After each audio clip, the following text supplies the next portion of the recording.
पिछले एपिसोड में आपने देखा कि ऐश पूरी रात स्टेडियम ढूंढने में बिता देता है और फिर सुबह हो जाती है, बट अभी तक ऐश को स्टेडियम नहीं मिला था। तभी वहां पर एल्डर वुमेन आ जाती है और बोलती है कि ये सिर्फ एक टेस्ट था ये देखने के लिए कि कौन सा पोकेमॉन ट्रेनर कितना ज्यादा पैशनेट है, जिसमें तुम पास हो चुके हो। इसके बाद एल्डर वुमेन ऐश को स्टेडियम बता देती है जो कि वोल्केनो के अंदर था और यहाँ पे काफी सारे अलग अलग तरह के रूल्स थे। यहाँ पर सिर्फ 6 पोकेमॉन ट्रेनर्स ने पार्टिसिपेट किया था। बैटलफील्ड लावा के ऊपर थी और 6 पोकेमॉन ट्रेनर्स एक साथ बैटल करने वाले थे, जिसमें से एक कोई सिंबल मिलेगा। अब आगे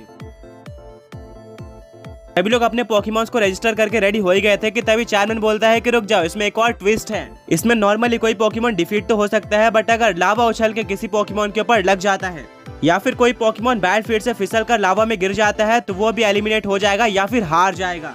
तो हाँ, संभल कर खेलना। ब्रॉक बोलता है मुझे पता ही था, इसीलिए सब लोग बोल रहे थे कि ऐसे पोकेमॉन को चूज करो जो कि लावा में बैटल करने के लिए अच्छा है। हमने सब कुछ परफेक्टली प्लान करके पोकेमॉन चूज किया है। चेयरमैन बोलता है कि अब सारे के सारे 6 पोकेमॉन ट्रेनर्स बैटलफील्ड में आ जाए। इस बैटल का रेफरी चेयरमैन ही होने वाला था, जो कि अपने कैनियन पोकेमॉन के ऊपर बैठकर पूरी बैटल देखने वाला था। अब सारे पोकेमॉन ट्रेनर्स एक एक करके अपना इंट्रो देते हैं। सबसे पहली पोकेमॉन ट्रेनर थी काया, जो कि यूज करने वाली थी पायरो ड्रेक पोकेमॉन को। ये एक फायर ड्रैगन टाइप पोकेमॉन था। काया के अकॉर्डिंग ये लावा में बहुत ज्यादा अच्छी तरीके से बैटल कर सकता है। अगला पोकेमॉन ट्रेनर बोलता है कि मेरा नाम है रायलन। वो अपना पोकेमॉन निकालता है और भेजता है टेराफैंग पोकेमॉन को। ये ग्राउंड और डार्क टाइप पोकेमॉन है। रायलन के अकॉर्डिंग यहाँ पर ज्यादातर Pokemon trainers fire type Pokémons का यूज करने वाले थे, जो कि लावा में अच्छे से काम आए, बट रायलन ने स्ट्रेटेजी बनाई और यूज किया ग्राउंड टाइप पोकेमॉन को, जो कि फायर टाइप पे सुपर इफेक्टिव है। सैना बोलती है वाह, रायलन ने काफी स्मार्ट मूव का यूज किया है। इसके बाद थर्ड पोकेमॉन ट्रेनर होता है ऐश।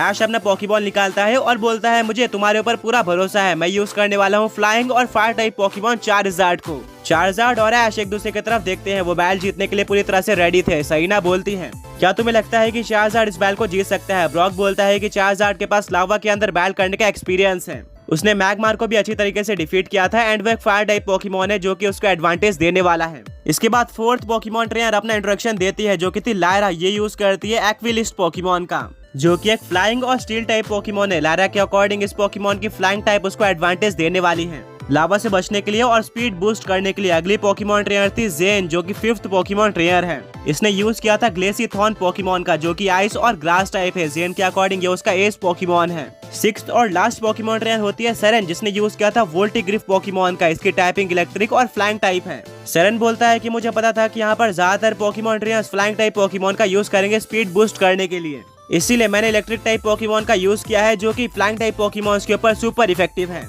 रेफरी बोलता है कि अब सारे पोकेमॉन ट्रेनर्स का इंट्रो हो चुका है और सब ने अपने अपने पोकेमॉन्स को बैटलफील्ड में भेज दिया है। जो भी पोकेमॉन ट्रेनर बैट के आखिर तक खड़े रहता है वही विनर होने वाला है और बाकी सारे पोकेमॉन ट्रेनर्स एलिमिनेट हो जाएंगे। अब बैटल को स्टार्ट किया जाए। 6 के 6 पोकेमॉन ट्रेनर्स और उनके पोकेमॉन बहुत ज्यादा अग्रेसिव दिख रहे थे। सारे ही पोकेमॉन का स्टार्ट बहुत ज्यादा अच्छा होता है, बट खासकर ग्लेसीथॉन पोकेमॉन डोमिनेट कर रही होती है, जो कि जेन की पोकेमॉन थी। बट ये डोमिनेशन ज्यादा देर तक नहीं चलती। ये ग्रास और आइस टाइप पोकेमॉन है, जो कि फायर टाइप अटैक से 4 टाइम्स वीक है। पायरो ड्रेक और चार्जार्ड ने अपने फायर टाइप अटैक का यूज करके इसको इजीली डिफीट कर दिया। यानी कि अब सिर्फ और सिर्फ 5 पोकेमॉन बचे हुए थे। अगली पोकेमॉन जो कि एलिमिनेट होती है वो थी लायरा की एक्विलिस्ट, जिसके ऊपर चार्जार्ड फायर ब्लास्ट का यूज करता है और ये एक ही अटैक में हार जाती है, क्योंकि एक स्टील टाइप पोकेमॉन है जो कि फायर टाइप से वीक है। कुछ ही टाइम के अंदर 2 पोकेमॉन ट्रेनर्स एलिमिनेट हुए थे और बैटलफील्ड में अब सिर्फ और सिर्फ 4 पोकेमॉन्स बचे हुए थे। ब्रॉक बोलता है कि इन पोकेमॉन ट्रेनर्स ने उन पोकेमॉन को यूज करके गलती की है जो कि फायर टाइप से वीक है। वेल, आगे बढ़ने से पहले पिछले पॉकी क्विज के विनर्स ये रहे और आज का पॉकी क्विज ये है, वो कौन सा पोकेमॉन है जिसके पास बेस फॉर्म है, यानी कि बिना कोई फेनोमेना के सबसे हाईएस्ट बेस स्टैट है। बाकी सारे चारों पोकेमॉन्स काफी ज्यादा स्ट्रॉन्ग लग रहे थे, स्पेशली काया का पायरो ड्रेक और ऐश का चार्जार्ड डोमिनेट कर रहा था। पर तभी रायलन का ग्राउंड और डार्क टाइप पोकेमॉन टेराफ्रैंग एक काफी स्ट्रॉन्ग अर्थक्वेक अटैक का यूज करता है, जिससे पूरी बैटलफील्ड हिलना स्टार्ट हो जाती है। इसका सेरेन के वोल्टिग्रिफ और ऐश के चार्जार्ड पर असर नहीं पड़ता, क्योंकि दोनों के दोनों फ्लाइंग टाइप पोकेमॉन थे। पर ये सुपर इफेक्टिव अटैक काया के पायरो ड्रेक पर लग जाता है, जो कि ग्राउंड टाइप से वीक था, एंड वो भी इस बैटल से एलिमिनेट हो जाता है। जितना सबने सोचा था उससे तेज पोकेमॉन एलिमिनेट होते जा रहे थे। बट अब बैटल का सबसे इंटेंस पार्ट आ चुका था, जहां पर 3 सबसे स्ट्रॉन्ग पोकेमॉन ट्रेनर्स बैटलफील्ड पे खड़े हुए थे। सैन का वोल्टिग्रिफ एक काफी स्ट्रॉन्ग थंडर का यूज करता है चार्जार्ड के ऊपर, जिससे चार्जार्ड को डैमेज पड़ता है और वो बैटलफील्ड पे गिर जाता है। सैन बोलता है बहुत बढ़िया वोल्टिग्रिफ, अब एक काफी स्ट्रॉन्ग वोल्ट टैकल अटैक का यूज करो। वोल्टिग्रिफ चार्जार्ड के ऊपर वोल्ट टैकल का यूज करने आ रहा होता है कि तभी चार्जार्ड उस अटैक को डॉज कर लेता है, जिससे वोल्टिग्रिफ पूरी तरह से शॉक हो जाता है और वो लावा में गिरने वाला था कि लास्ट सेकंड पे वो अपने आप को संभाल लेता है। इतने में रायलन का टेराफैंग एक काफी स्ट्रॉन्ग रॉन्ग टूम अटैक का यूज करता है वोल्टिग्रिफ के ऊपर। जो कि वोल्टिग्रिफ के ऊपर लग जाता है एंड उसको काफी ज्यादा डैमेज पड़ता है। वो बैट फील्ड पे गिर चुका था। सैन बोलता है वोल्टिग्रिफ क्या तुम ठीक है? वोल्टिग्रिफ अपना सर हिलाता है, यानी कि वो आगे बैल कर सकता था। ऐश बोलता है चार्जार्ड एक साथ 2 पोकेमॉन से बैल करना बहुत ज्यादा मुश्किल है, अभी के लिए हमें एक पोकेमॉन के ऊपर फोकस करना चाहिए। फिर लास्ट में हम 1-on-1 फाइट करेंगे। अभी के लिए हमारा टारगेट टेराफैंग पोकेमॉन है। अभी विंग अटैक का यूज करो। वोल्टिग्रिफ और टेराफैंग के बैल के बीच में चार्जार्ड जंप कर देता है और एक काफी स्ट्रॉन्ग विंग अटैक का यूज करता है, बट अपने भारी वेट का यूज करके टेराफैंग इस अटैक को रोक लेता है और उसको कोई भी फर्क नहीं पड़ता, जिसको देखकर सभी लोग पूरी तरह से शॉक रह जाते हैं। इतने में ही पीछे से वोल्टिग्रिफ पोकेमॉन वोल्ट टैकल का यूज करता है, जिससे चार्जार्ड को बहुत ज्यादा डैमेज पड़ता है, बट इससे टेराफैंग पोकेमॉन के ऊपर और भी ज्यादा जोर पड़ता है और वो पुश होते हुए बैटलफील्ड के बिल्कुल कोने पर आ चुका था।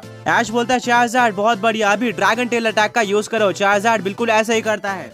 टेराफैंग काउंटर में फायर फैंग अटैक का यूज करता है। दोनों अटैक टकरा जाते हैं, बट ऐश के चार्जार्ड का ड्रैगन टेल ज्यादा पावरफुल होता है, जिसके चलते टेराफैंग और भी ज्यादा पीछे पुश हो जाता है और वो लावा में गिर जाता है, यानी कि वो एलिमिनेट हो चुका था रूल्स के अकॉर्डिंग। रायलन बोलता है नहीं टेराफैंग तुम इतना आगे आके नहीं हार सकते। वो बहुत ज्यादा डिसअपॉइंटेड हो जाता है। शेरमैन बोलता है कि अब 4 पोकेमॉन ट्रेनर्स एलिमिनेट हो चुके हैं और फाइनल बैटल है सेरेन और ऐश के बीच में, जहां पर fire flying type Pokemon Charizard बैल कर रहा है इलेक्ट्रिक फ्लाइंग टाइप पोकेमॉन वोल्टिग्रिफ से। देखते हैं कि इस बैल को कौन जीतता है। अब क्योंकि दोनों ही Pokemon part flying type Pokemon थे, वो उड़कर बैटलफील्ड के ऊपर आ जाते हैं। सैन बोलता है वोल्टिग्रिफ अभी वोल्ट टैकल अटैक का यूज करो। वहीं पर इसके काउंटर में ऐश का चार्जार्ड ड्रैगन टेल का यूज करता है। दोनों अटैक आपस में टकरा जाते हैं और इक्वली स्ट्रॉन्ग लग रहे होते हैं। अब देखना यह था कि कौन सा पोकेमॉन पहले पीछे पुश होता है। वोल्टिग्रिफ और चार्जार्ड दोनों अपना बेस्ट दे रहे थे, बट चार्जार्ड इसको ज्यादा देर तक नहीं सह पाता क्योंकि वो इलेक्ट्रिक टाइप से वीक है। इसीलिए वोल्टिग्रिफ का वोल्ट टैकल चार्जार्ड के ड्रैगन टेल को ओवरपावर कर देता है और चार्जार्ड को डैमेज पड़ता है।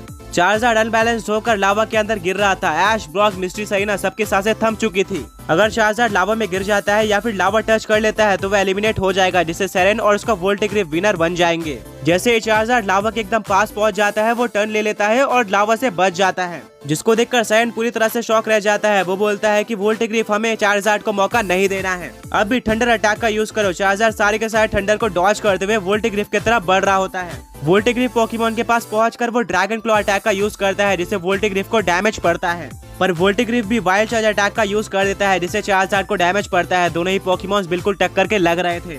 ऐश बोलता है चार्जार्ड अब मैं 4 सिंबल जीतने के लिए और ज्यादा वेट नहीं कर सकता, चलो इस बैल को खत्म कर देते हैं। साइज़मिक टॉस अटैक का यूज करो। सहीना बोलती है फाइनली ऐश का चार्जार्ड साइज़मिक टॉस का यूज करने जा रहा है। जैसे चार्जार्ड वोल्टिग्रिफ के पास पहुंच जाता है, सेरेन बोलता है कि वोल्टिग्रिफ इस अटैक को डॉज कर लो, और वोल्टिग्रिफ बिल्कुल ऐसा ही करता है। बट ऐश का चार्जार्ड वापस से पीछे मुड़कर वोल्टिग्रिफ को पकड़ लेता है और आसमान में लेकर जाता है। सेरेन और वोल्टिग्रिफ भी हार नहीं मानते। सेरेन अपने वोल्टिग्रिफ को एक काफी स्ट्रॉन्ग थंडर का यूज करने बोलता है, जो कि चार्जार्ड के ऊपर आसमान में लगता है और उसको लगातार डैमेज पड़ रहा था। बैटल बहुत ज्यादा इंटेंस हो चुकी थी।